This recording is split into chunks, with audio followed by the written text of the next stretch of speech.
এই নিউজটা গণমাধ্যমে প্রকাশিত হবার পর আপনারা কমেন্টগুলো দেখবেন।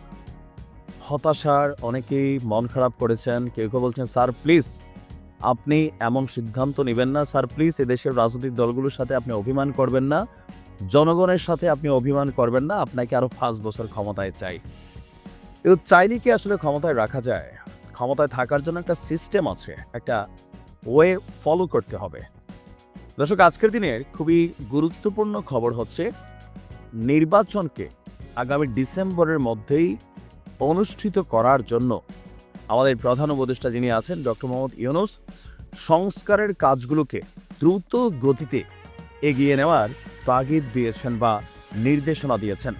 এখন নির্বাচন ইস্যুতে গেল মাঝখানে হঠাৎ করে আমরা দেখেছি যে কি বলা যায়, ইসলামিক দলগুলো সহ এনসিপি সহ অনলাইন ইনফ্লুয়েন্সার যারা আছেন, বড় বড় কিং যারা আছেন, একটা মোটিভ তৈরি করার মোটামুটি আমরা দেখছি। নিশ্চয়ই আপনার টাইমলাইনে আসছে যে নির্বাচন বুঝি না, আগামী ৫ বছর ডক্টর মোহাম্মদ ইউনূসকে ক্ষমতায় চাই।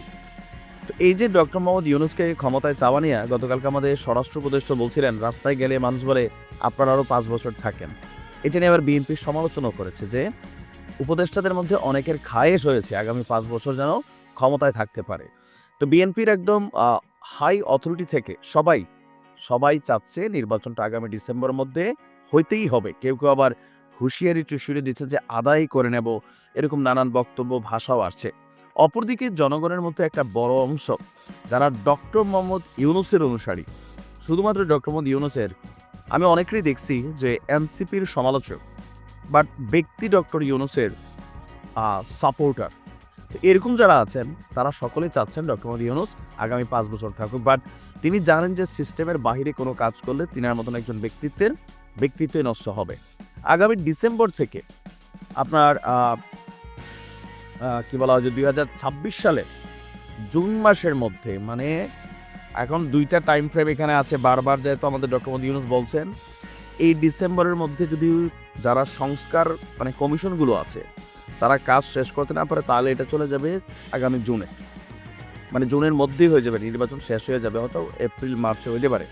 তবে আগামী ডিসেম্বরের মধ্যেই যেন নির্বাচনকে দ্রুত গতিতে সামনের দিকে আনা যায়, সেজন্য সংস্কার কার্যক্রম দ্রুত এগিয়ে নেওয়ার জন্য প্রধান উপদেষ্টা এবং জাতীয় ঐকমত্য কমিশনের চেয়ারম্যান আমাদের ডক্টর মোহাম্মদ ইউনূস তিনি নির্দেশনা দিয়েছেন। আজকে একটা বৈঠক হয়েছে ২টা কমিশনের সঙ্গে। সেই কমিশনের বক্তব্যের সূত্র ধরে প্রেস উইং জানিয়েছে যে এখানে আলী রিয়াজ সাহেব এবং বদিউল আলম মজুমদার এবং কি প্রধান উপদেষ্টার বিশেষ সহকারী মনির হায়দার তারা একসাথে এখানে বৈঠকে বসেছিলেন। তো তারা তাদের বিভিন্ন সংস্কার কমিশনের সুপারিশ সহ রাজনৈতিক দলগুলোর সাথে পৃথক আলোচনা চলমান রয়েছে। এ পর্যন্ত মোট ৮টি দলের সাথে আলোচনা সম্পন্ন হয়েছে। মানে এই বক্তব্যগুলো তারা সবকিছু সরকারের কাছে আপডেট করেছেন।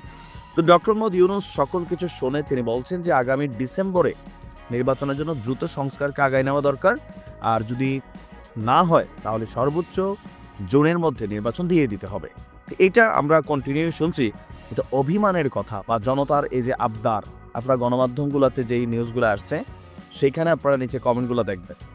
এখন গেল কয়েক মাসের মধ্যে এই লাস্ট মাসখানেক যাবৎ ডক্টর মোহাম্মদ ইউনূসের বিভিন্ন সেক্টর থেকে যেই কাজগুলো হচ্ছে বা এই যে সামিটের ইস্যুটা আসছে, হ্যাঁ, বিনিয়োগের ইস্যু, বিভিন্নভাবে ওনার টিমের প্রতি মানুষের একটা আস্থার জায়গা তৈরি হচ্ছে, এটা বোঝা যাচ্ছে। তার উপরে অনলাইনে একটা প্রচারণা তো আছেই, এনসিপির সাপোর্টিংও আছে, অনেক কিছুই আছে। এই সকল কিছু মিলাইয়া একটা আবহ তৈরি হচ্ছে। বাট আমার জায়গা থেকে আমি মনে করি নির্বাচনের মাধ্যমে যদি তিনি ৫ বছরের ক্ষমতায় থাকতে চান তাহলে তিনি এনসিপিতে জয়েন করুক। তারপর জনগণ ওনাকে ভোট দিলে উনি ৫ বছর না ১০ বছর থাকতে পারবে ২ টার্মে, তাই না? সেটা হওয়া বেটার, কারণ উনি একজন নোবেল লয়ের ব্যক্তিত্ব।